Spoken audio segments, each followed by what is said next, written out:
वालेकुम एवरीवन। आज का जो हमारा टॉपिक है वो है new product pricing strategy. Pricing strategies को हमने पिछले उसमें लेक्चर में डिस्कस किया था कि एक होती है कॉस्ट प्लस प्राइसिंग, एक होती है वैल्यू एडेड प्राइसिंग।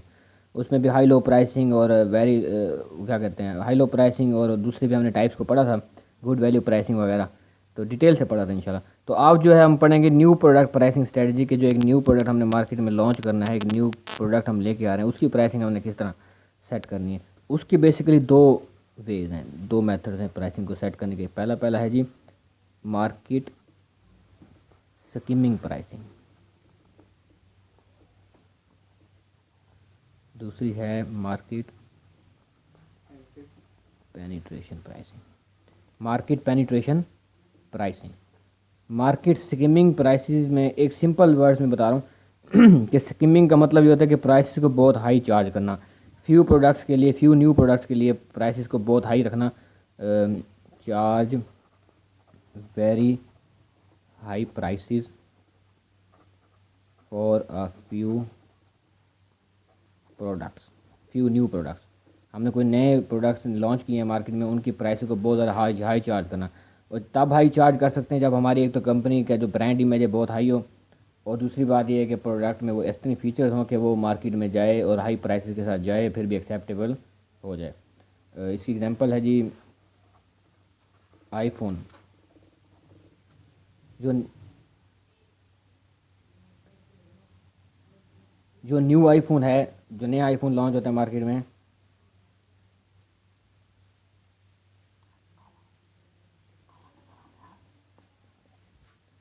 अच्छा आईफोन, जो आईफोन है मार्केट में, वो नया न्यू न्यू आईफोन लॉन्च होता है, चाहे वो 2 लाख का लॉन्च हो, चाहे वो 4 लाख का हो, चाहे वो 3 लाख का लॉन्च हो मार्केट में, तो वो सर्वाइव कर जाता है। पाकिस्तान जैसे मुल्क में भी जहाँ पे इकोनॉमिक कंडीशन आपके सामने है और लोगों की परचेजिंग पावर भी आपके सामने है, तो आईफोन वहाँ पे भी सस्टेन कर जाता है। क्यों? क्योंकि उसकी एक तो फीचर्स इतनी अच्छी हैं, दूसरा उसने अपना ब्रांड इमेज इतना अच्छा रखा हुआ है कि वो जब मार्केट स्कीमिंग करेगा, स्कीमिंग प्राइसिंग स्ट्रेटजी के साथ मार्केट में इन होगा, तब भी लोग उसको एक्सेप्ट करेंगे और वो मार्केट में सर्वाइव कर जाएगा। स्किमिंग के लिए आपको मैंने बताया दो चीज़ें रिक्वायर्ड होती हैं, टू रिक्वायरमेंट्स हैं। एक तो ये है कि कंपनी का जो ब्रांड इमेज है वो अच्छा हो, गुड ब्रांड इमेज हो, एक्सेप्शनल हो। और दूसरा ये है कि प्रोडक्ट फीचर्स जो हैं इतनी अच्छी हों, product features are also exceptional. Exceptional product features हों, बहुत ज़्यादा अच्छी प्रोडक्ट की फीचर्स हों, ताकि कोई भी कंपेटिटर उसका ना हो। जो इसकी मोनोपोली होगी ना, इसके लिए मोनोपोली भी शर्त है बेसिकली। हाँ जी, तो मोनोपोली भी एक इसके लिए कंडीशन है कि मोनोपोली होगी तो आप स्कीमिंग के साथ भी इंटर हो सकते हैं मार्केट में। जो दूसरी प्राइसिंग स्ट्रेटजी है वो है जी पेनिट्रेशन स्ट्रेटजी। पेनिट्रेशन निकला है पेनिट्रेट करने से। पेनिट्रेशन स्ट्रेटजी ये होती है कि हमने प्रोडक्ट की प्राइसेस मार्केट के हिसाब से सेट करनी होती है। प्राइसेस बेसिकली इसमें पेनिट्रेशन में लो प्राइसेस होती हैं। Set price on the base of market. जिस मार्केट में हम इन हो रहे हैं, उस मार्केट में उस प्राइस के साथ इन हो गए जिस जिस तरह की उसमें लोगों की परचेजिंग पावर है, लोगों की डेमोग्राफिक्स हैं, सोशियोग्राफिक्स हैं। फॉर एग्जांपल हम इस्लामाबाद के मार्केट को टारगेट कर रहे हैं, वहाँ पे मोस्टली एलीट क्लास होती है, तो वहाँ पे हमने पेनिट्रेशन स्ट्रेटजी हमारी क्या होगी कि प्राइसेस को हाई रखेंगे मार्केट के हिसाब से। और अगर वही प्रोडक्ट हम लिया में या कि मुल्तान में या कहीं मतलब छोटे किसी सिटी में लॉन्च कर रहे हैं, तो उसमें पेनिट्रेशन स्ट्रेटजी हमारी क्या होगी, लो प्राइसिंग स्ट्रेटजी होगी। ठीक है, तो कौन सी कंपनीज ये स्ट्रेटजी इस्तेमाल कर रहे हैं जनाब? P&G को देख लें, प्रॉक्टर एंड गैम्बल हो गया, यूनिलीवर हो गया, उसके अलावा ये जो हवावे है और या ओप्पो हो गया, ये मोबाइल की बात कर रहा हूँ। तो ये जो कंपनीज़ हैं ये आपस में इनका क्या होता है, कंपटीशन है, नेक टू नेक कंपटीशन है इनका। ठीक है ना? क्यों मोबाइल हो गया, क्यों मोबाइल तो नहीं, खैर सैमसंग हो गया। तो ये जो चीज़ें, ये जो कंपनीज़ है ना, इनकी प्राइसिंग पेनिट्रेशन है, क्योंकि इन ये प्रोडक्ट हवावे कोई लॉन्च कर ले 2 लाख का, तो कम कोई भी नहीं लेगा। ठीक है, क्योंकि इसकी जो मार्केट शेयर है, जो मार्केट की इसकी जो स्ट्रेंथ है या इसकी जो वो है, कंपनी का जो ब्रांड इमेज है वो इतना कोई खास हाई नहीं है आईफोन की तरह। ठीक हो गया?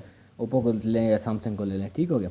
तो ये है कि ये पेनिट्रेशन स्ट्रेटजी के साथ मार्केट में इन होती है। पेनिट्रेशन स्ट्रेटजी कौन से प्रोडक्ट्स के लिए होती है? FMCGs के लिए होती है basically, flexible manufacturing consumer FMCGs जो होती है ना, जो हम रोज़मर्रा की चीज़ें घरों में इस्तेमाल करते हैं, उन प्रोडक्ट्स की जो प्राइसिंग है, अगर कोई सोप इंट्रोड्यूस कराया गया तो उसको 2000 का सोप नहीं सेल करना पड़ेगा, ना वो कर सकते हैं, ना वो 1000 का कर सकते हैं, ना वो 500 का कर सकता है।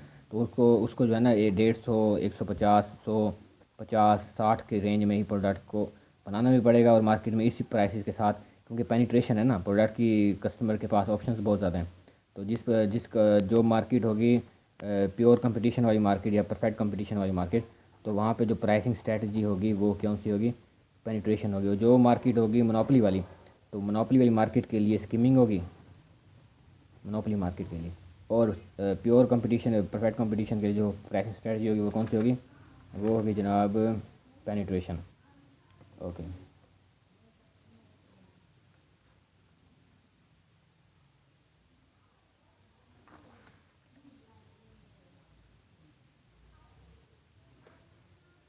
एक हमारे पास प्राइसिंग की स्ट्रेटजी है ऑप्शनल प्रोडक्ट प्राइसिंग। इसमें जो हम प्राइस सेट करते हैं वो होती है द प्राइसिंग ऑफ ऑप्शनल और accessory products along with a main product. तो ऑप्शनल प्रोडक्ट्स जो होते हैं जिनके ऑप्शन होते हैं कस्टमर के पास कि ये ना मिलेगा तो मैं ये ले लूँगा। फॉर एग्ज़ाम्पल लाइफ बॉय नहीं मिलेगा तो मैं क्या नाम है उसका, दूसरा जो सोप है तिब्बत हो गया और दूसरे हो गए वो ले लूँगा। तो ऑप्शनल प्रोडक्ट की जो प्राइसिंग है वो किस बेस पे सेट की जाती है, जो मेन प्रोडक्ट होते हैं उनकी बेस पे उसको उसकी प्राइसिंग सेट की जाती है, ताकि कस्टमर का ये सेकंड बेस्ट ऑप्शन होता है ना ऑप्शनल प्राइसिंग। ऑप्शनल प्रोडक्ट जो होते हैं ऑप्शनल प्राइसिंग उसकी भी सेट की जाती है। ऑप्शनल प्राइसिंग जो मेन प्रोडक्ट होता है उसकी बेस पे अपने प्रोडक्ट की प्राइसिंग सेट। तो ये ऑप्शनल प्राइसिंग जो होती है वो मेन प्रोडक्ट की प्राइसिंग से हमेशा कम होती है, ताकि कस्टमर के पास ये है कि वो ये ना कहें कि यार ये ऑप्शन है तो ये महंगा है तो इस ऑप्शन को ही छोड़ो, बस लेते नहीं मैं बिल्कुल। तो ऑप्शनल प्राइसिंग जो है वो उस प्रोडक्ट की प्राइसिंग से क्या होगी, कम होगी। कैप्टिव प्रोडक्ट प्राइसिंग, उसके बाद जी captive product pricing. Captive product pricing, इसमें जो प्राइस सेट की जाती है, setting a price for products that must be used along with the main product. अच्छा जी, कैप्टिव प्रोडक्ट जो होते हैं set price on the base of, basically जो कम्प्लीमेंट्री गुड्स होती है ना, on the base of complementary products इस कैप्टिव। अब कम्प्लीमेंट्री गुड्स कौन सी होती हैं, जैसे बाइक है ना, बाइक, तो बाइक के लिए जो पेट्रोल है ये कम्प्लीमेंट्री गुड्स है उसके लिए, ठीक है। क्योंकि पेट्रोल नहीं होगा तो बाइक नहीं चलेगी, ये एक दूसरे के लिए लाजिम और मलजूम है, जिस तरह होता है ना। तो जो पेट्रोल की प्राइस है वो बाइक की बेस पे सेट की। अगर बाइक्स मार्केट में बहुत ज़्यादा, हर बंदे के पास बाइक है, तो पेट्रोल वाली कंपनीज है वो क्या करेंगी, वो कर सकती हैं कि वो प्राइस को, आप जिस तरह आप 110-15 रुपये हो गया, तो ये इस बेस पे भी हुआ है। एक तो गवर्नमेंट का भी इंटरवेंशन है, दूसरा ये भी है कि मुल्क में जो अपने हमारे पास व्हीकल्स हैं, गाड़ियाँ बहुत ज़्यादा हैं और हमारे पास कंजम्पशन बहुत ज़्यादा है पेट्रोल की, तो हमें बाहर से एक्सपोर्ट करना पड़ रहा है। तो वो प्राइस अपनी मर्ज़ी की भी थोड़ी बहुत फ्लक्चुएट करके हाई प्राइस चार्ज कर रहे हैं। तो ये होता है कैप्टिव प्रोडक्ट प्राइसिंग के, जो हम प्राइसेस सेट करते हैं on the base of the complementary goods, जो एक दूसरे के लाजिम व मलजूम होती हैं, तो उस बेस पे प्राइस सेट कर लेते हैं हम, ठीक हो गया। कम्प्लीमेंट्री एक तो ये हो गया बाइक और प्रोडक्ट की बात हो, बाइक और पेट्रोल की बात होगी। उसके अलावा भी इसकी मतलब बहुत सारी एग्जांपल्स हैं जो प्रोडक्ट एक दूसरे के लिए लाजिम व मलजूम होते हैं। तो नेक्स्ट है जी by product pricing. By product pricing, जो बाय प्रोडक्ट प्राइसिंग है, एक मिनट, बाय प्रोडक्ट प्राइसिंग, ये सारे हम स्ट्रेटजी पर न्यू प्रोडक्ट प्राइसिंग स्ट्रेटजी की बात हो रही है। Setting a price for by products in order to make the main product price more competitive. अच्छा जी, तो इसमें हम जो मेन प्रोडक्ट की प्राइस सेट करते हैं वो बाय प्रोडक्ट वो होते हैं जो अगर मेन प्रोडक्ट ना हो तो हम उसकी तरफ मूव कर जाते हैं। तो हम अगर हमने प्रोडक्ट की set the price of product on the base of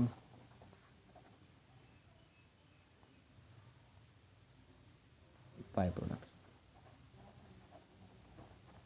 ठीक हो गया जी। बाय प्रोडक्ट्स वो होते हैं अगर हमारे पास एक प्रोडक्ट नहीं है तो उसकी जगह हम दूसरा प्रोडक्ट जो उसके मुतबादल होता है, ये सब्सिट्यूट जिसको हम कहते हैं, वो मिल जाए। हम देखेंगे मार्केट में जो हमारे, अगर हम एक नया प्रोडक्ट मार्केट में लेके आ रहे हैं तो हम अपने सब्सिट्यूट्स को देख लेंगे। अगर वो सब्सिट्यूट्स जितने भी हैं वो 50 से 60 रुपये की रेंज में है, फॉर एग्जाम्पल सोप की बात कर रहे हैं 70 रुपये की रेंज में है, तो हम ये नहीं करेंगे कि हम 200 रुपये वाला सोप उठा के मार्केट में लें, क्योंकि हम न्यू एंट्रेंट हैं। तो हमें क्या करना पड़ेगा, अपने बाय प्रोडक्ट की मुताबिक ही प्राइस सेट करनी पड़ेगी। जो ऑलरेडी प्राइसेस चार्ज हो रही हैं हमारे प्रोडक्ट की, जो कंपेटिटर्स चार्ज कर रहे हैं, हम उसी प्राइस को लेके आगे चलेंगे, ठीक हो गया जी।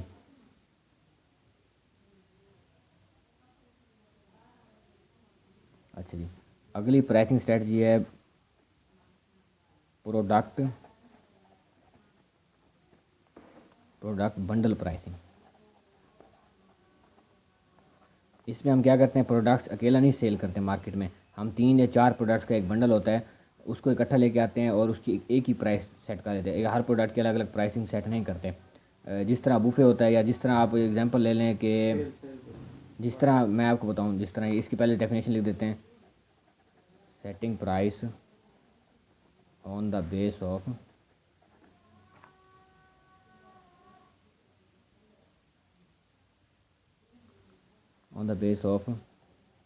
Bundle of products to reduce. अच्छा जी, इसकी एग्जांपल मैं बताऊँ आपको, जो बंडल बेस प्राइसिंग, इसमें ये है कि जिस तरह आप यूटिलिटी स्टोर्स पे जाएं तो वो 3 सोप का एक ही मिलता है, कि 3 उसमें इकट्ठे होते हैं और वो एक ही प्राइस, उनकी मेरे ख्याल से 150 या कितनी होती है। तो ये जो प्राइसिंग है ना, ये प्रोडक्ट बंडल प्राइसिंग है, कि 3 in 1 जिसको लिखा होता है 3 in 1, ठीक है ना। तो एक ही पैकेट में 3 प्रोडक्ट्स, 3 सोप इकट्ठे दे के सेफ गार्ड के आपको उसकी प्राइसेस रिड्यूस, वैसे लें तो वो 170 के बनते हैं, तो वो अगर आप कहते हैं भी 3 लेंगे इकट्ठे, तो आपको क्या बनेगा, प्रोडक्ट में रिडक्शन हो जाएगी, प्रोडक्ट प्राइसिंग में थोड़ी बहुत आपको रिलैक्स मिल जाएगा, डिस्काउंट टाइप। तो ये 150 की है, ये सोप 3 सोप की प्राइस है, तो ये प्रोडक्ट बंडल प्राइसिंग है, एक ही प्रोडक्ट की प्राइस नहीं है। जिस तरह बच्चों के टॉयज़ होते हैं, तो वो एक पूरा सेट मिलता है जिसको डॉक्टर सेट कहते हैं, आपने इसको भी देखा हो तो डॉक्टर सेट में अगर उसको एक ही चीज़ आप अलग अलग लें तो आपको 200-300 का एक प्रोडक्ट मिलेगा। अगर आप इकट्ठा लेंगे तो 2000 रुपये का पैकेट होता है उसका, या मेरे ख्याल से 1500 का पैकेट होता है। तो वो क्या, वो बंडल प्रोडक्ट प्राइसिंग है, कि उन्होंने सारे जो उसके एलिमेंट्स होते हैं डॉक्टर के, उनको एक ही उसमें पैकेट में और एक ही रैपर में उन्होंने पैक करके उसकी एक ही प्राइस क्या कर ली, चार्ज कर ली कस्टमर से। तो